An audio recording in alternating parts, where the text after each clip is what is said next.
బావా ఏదో లెటర్ వచ్చింది. ఏం లెటర్ అది?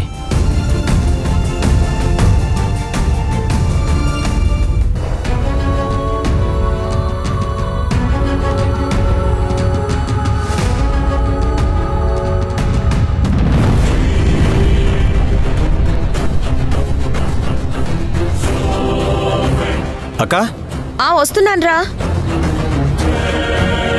చూసావక్క వాడు ఎంత పని చేశాడో? ఏమైందిరా? వాడు నా మీద కేసు పెట్టాడక్క. కోర్టు నోటీస్ పంపించాడు.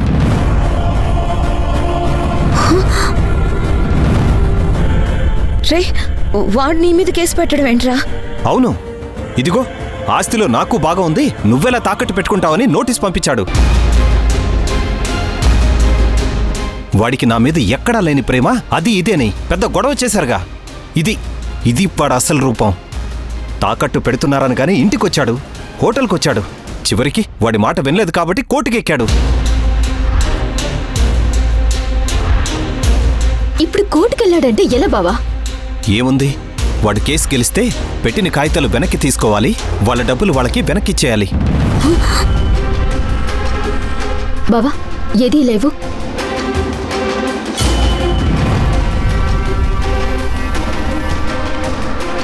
ఇప్పుడు ఆస్తిపత్రాలు వెనక్కి తీసుకుని డబ్బులు తిరిగిచ్చేయాలి అంటే నా వజ్రాల హారం పోయినట్టేగా. నావనుకున్న డబ్బులన్నీ వెనక్కిచ్చేయాల్సిందేగా. రే, ఎక్కడో ఏదో పొరపాటు జరిగిందిరా. వాడు ఇలాంటి పనులు ఎందుకు చేస్తాడు? నోటీసులు పంపించాక ఇంకా వాడి నోట్లో నాలుక లేదు అన్నట్టు అలా మాట్లాడతావేంటక్క? కేసు పెట్టింది వాడు, నోటీస్ పంపించింది వాడు. ప్రేమ గిమ్మ అన్నారే, అవేమీ వాడికి లేవు.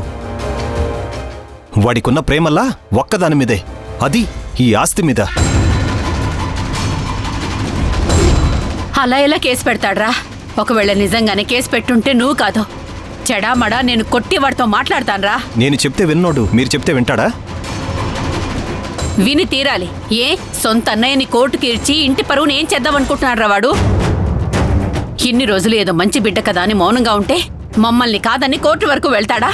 ఇంటి పరువు తీయాలని చూస్తాడా? రాఘవ, నువ్వు దీని గురించి ఏం బాధపడద్దు. ఈ పని వాడే గనుక చేసుంటే ఖచ్చితంగా వాడి చంప పగలగొట్టైన కేసు విత్డ్రా చేయిస్తాను. పదమ్మ వెళ్దాం.